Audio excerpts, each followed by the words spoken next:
हमने देखा कि इंडिया की जो पार्लियामेंट की मेंबर हैं स्मृति ईरानी, वो भी जो है वो मक्के और मदीने में उन्होंने विजिट किया।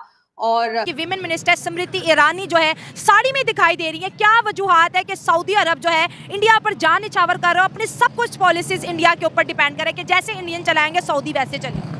आई थिंक दे रियलाइज कि ये जो ऑयल वेल्थ है ना, जिस पे ये सारा इतनी प्रॉस्पेरिटी बनी है, वो लॉन्ग टर्म नहीं है। उनको भी दुबई की तरह और इन इलाकों की तरह नए सोर्सेज ऑफ इनकम जनरेट करने पड़ेंगे। इंडिया को इग्नोर करना, क्योंकि ये जो है ना, no it's not an easy. और जहाँ तक अब हम पाकिस्तान की तरफ आते हैं तो पाकिस्तान तो हम जो है ना, बजाय प्रोग्रेस करने के हम तो डे बाय डे पीछे जा रहे हैं। बड़ी हिम्मत करके उन्होंने वहाँ की जो अल्ट्रा ऑर्थोडॉक्स वहाबी जो है क्लर्जी, उसको आइसोलेट किया है और फिलहाल कामयाब है। मुझे तो कई दफ़ा यही डर होता है कि इस बंदे को कोई मार ना दे इस अपना ये जो है रिफॉर्म प्रोसेस को रोकने के लिए। सऊदी अरब में बहुत से चेंजेस हम देख रहे हैं। वैसे तो खैर इससे पहले भी मोहम्मद बिन सलमान ने कहा था कि वो अगले 5 साल में, जो शायद 4 साल रह गए होंगे, उन्होंने कहा था कि सऊदी अरब को यूरोप बना देंगे। कई चीज़ों में चेंजेस आए हैं। फीमेल्स ड्राइवर जो हैं वो वहाँ ड्राइव कर सकती हैं, और कई दूसरी तरह की पाबंदियाँ जो थी, महरम की पाबंदी जो थी कि उम्रे हज के वक़्त, वो भी उन्होंने हटा दी है। हमने देखा कि इंडिया की जो पार्लियामेंट की मेंबर हैं स्मृति ईरानी, वो भी जो है वो मक्के और मदीने में उन्होंने विजिट किया।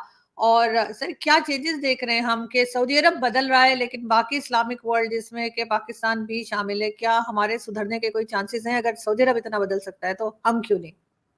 सबसे बड़ी बात तो ये है कि ये इनकलाबी तब्दीली हैं। जैसे कि तारीख में है, मक्का और मदीना गैर मुस्लिमों के लिए अपना यानी they could not visit these two Holi cities. अब ये जो हैं इंडियन मिनिस्टर, और मैं बहुत खुश हूँ कि ये अपना मदीना में, मैंने सुना है कि गई थी, शायद मक्का भी आप बता रही हैं, तो इसको नॉर्मलाइज किया जाए ना।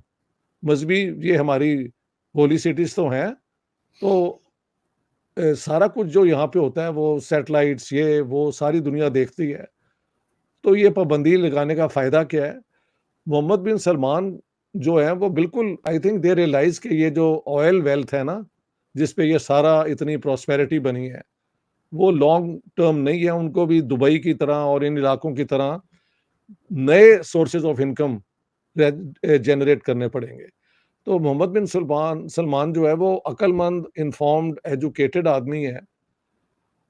बड़ी हिम्मत करके उन्होंने वहाँ की जो अल्ट्रा ऑर्थोडॉक्स वहाबी जो है क्लर्जी, उसको आइसोलेट किया है और फिलहाल कामयाब है। मुझे तो कई दफ़ा यही डर होता है कि इस बंदे को कोई मार ना दे इस अपना ये जो है रिफॉर्म प्रोसेस को रोकने के लिए। लेकिन let's hope that he stage on और वो रिफॉर्म करते जाएँ। हदीस के मुतल्लिक भी उन्होंने कहा है कि बेतहाशा हदीसें जो हैं ये घड़ी गई हैं और ये कुरान और इस्लाम की जो है ना स्पिरिट, उसके खिलाफ है। तो that's also a great step forward.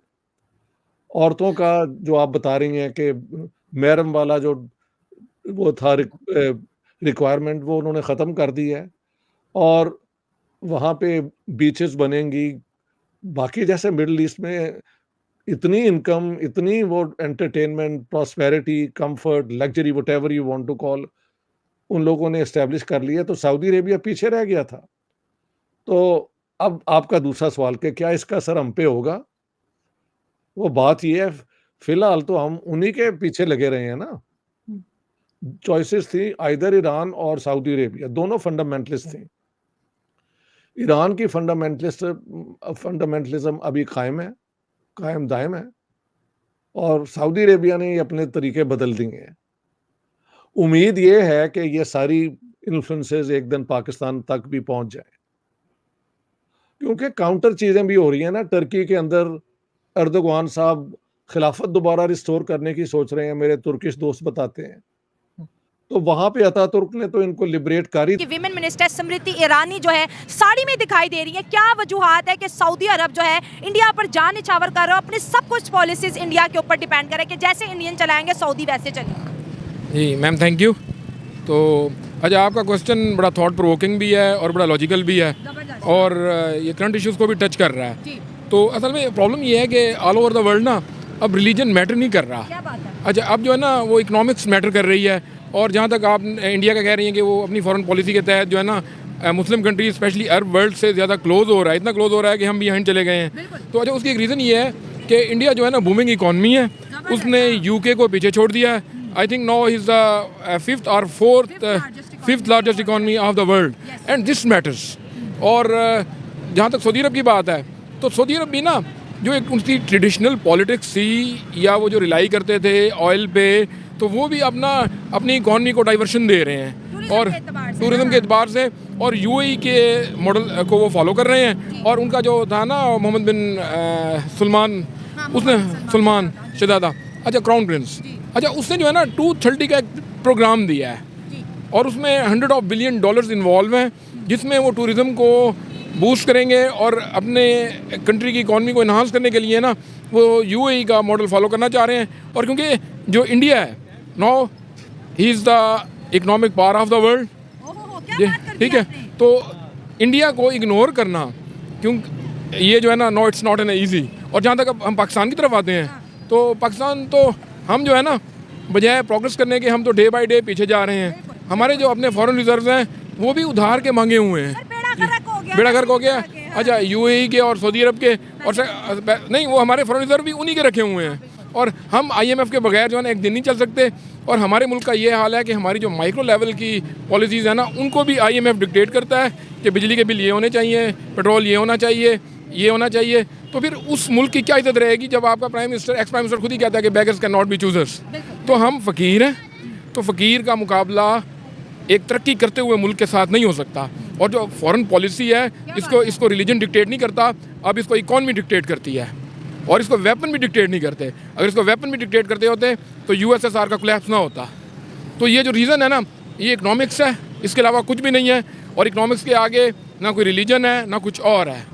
अगर हम सऊदी अरब की बात करें, जैसे 2030 का प्रोग्राम जब मैंने पढ़ी थी तो उन्होंने अभी तक अगर बात करें, सऊदी अरब में जो है सैलमा हॉल बन चुके हैं, ठीक है, अब मंदिर भी बनाने जाओ, क्योंकि उनको पता है कि ज़माना जैसे आपने कहा कि तेल का भी नहीं रहा। लेकिन अगर हम अपनी बात कर लें तो हम तो कहते हैं कि भाई इंडिया हमारा दुश्मन है, और वो लोग उनके साथ दोस्ती करना चाह रहे हैं जिनको पता है कि यार अगर इनके साथ दोस्ती करें हमारी इकॉनमी को बूस्ट मिलेगा, हमारे मुल्क में कारोबार बढ़ेगा। लेकिन हम कौन सी दुश्मनी लेके बैठे हैं जो हम कहते हैं भाई दुश्मन है, जंग। देखिए, आई गॉट योर पॉइंट।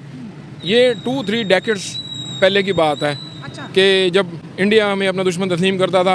अब हम 100 मर्जी कही जाएं, वो तो हमें तस्लीम ही नहीं करता। वो तो बल्कि मोदी ने अपनी एक प्रेस कॉन्फ्रेंस में कह दिया और उनके एक मिनिस्टर ने भी कह दिया कि पाकिस्तान छोड़ो, वो तो भिखारी मुल्क है, तो वो तो कशगोल लेके आईएमएफ उनके आगे फिर रहे हैं, हमारा उनसे कोई मुकाबला नहीं है। वो तो देख रहे हैं चीन की तरफ कि हमने उसको कम्पीट करना है। तो हम जब तक अपने पाँव पे खड़े नहीं, हम तो अपने बेसिक मसाइल हल नहीं कर सके। हमें तो ये भी नहीं पता कि हमने इलेक्शन 3 माह में कराने हैं, 60 डेज़ में कराने हैं।